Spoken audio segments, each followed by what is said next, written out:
जीवन में भक्ति का जो बैलेंस है, अगर उसमें समय समय पर थोड़ा थोड़ा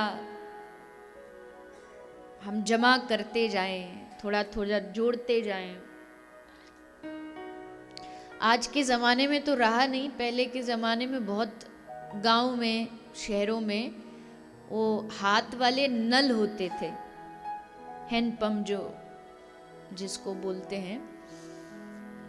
तो जब वो नल का पानी नहीं निकल रहा हो, नल में से पानी बाहर नहीं आ रहा हो, तो फिर क्या करना चाहिए?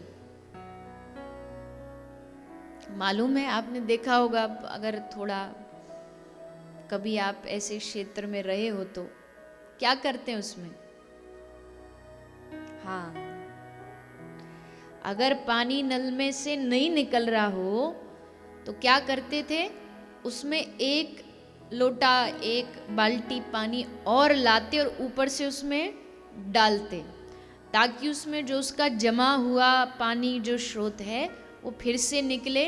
और जब उसमें ऊपर से एक बाल्टी पानी डल जाता, फिर उस हत्थे को मारते तो उससे पानी निकलने लगता। तो ठीक वैसे ही हम सबके भीतर भक्ति तो बहुत है, पर अभी वो थोड़ा कभी कभी जमा हो जाती है। तो उस जमा हुई भक्ति को निकालने के लिए क्या करना चाहिए? बोले ऊपर से उसमें थोड़ी और भक्ति, थोड़ा और सत्संग डालो, ताकि फिर भीतर जो हमारे भक्ति है वो पुनः प्रकट हो जाए, पुनः उसका प्रागट्य हो जाए। तो ये जो 7 दिन यहाँ पर हम सब भगवान की कथा सुनने जा रहे हैं, ये वही पानी, वही जल है जो हम अपने भीतर भक्ति का डालेंगे, जिससे हमारे भीतर की जो भक्ति है वो पुनः प्रकट हो जाए। देखिए, कोई भी दुनिया में जो हम कार्य करते हैं ना, जो भी दान, तप, सत्संग, भजन, उसके 2 हेतु होते हैं, 2 उद्देश्य होते हैं, 2 कारण होते हैं।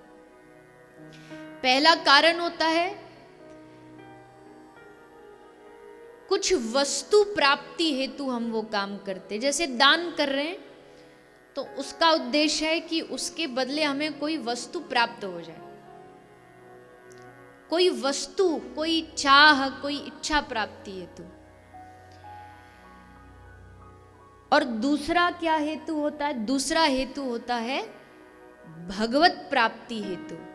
भगवान की प्राप्ति के लिए हम वो करते। दान कर रहे हैं तो भी इसलिए कि भगवान मिल जाए, तीर्थ जा रहे हैं तो भी इसलिए कि भगवान मिल जाए, सत्संग सुन रहे हैं तो भी इसलिए कि भगवान मिल जाए। और ये जो दूसरा उद्देश्य है कि भगवान की प्राप्ति के लिए हम सब काम करें, ये सबसे उत्तम उद्देश्य है, सबसे अच्छा उद्देश्य। संसारिक कोई वस्तु प्राप्त करने के लिए न हम तीर्थ जा रहे हैं, न दान कर रहे हैं, न यज्ञ कर रहे हैं, न सत्संग सुन रहे हैं। ये सत्संग भी इसलिए सुन रहे हैं कि हमें हमारे हृदय में, हमारे चित्त में जो भक्ति बैठी है वो और बाहर प्रकट हो जाए,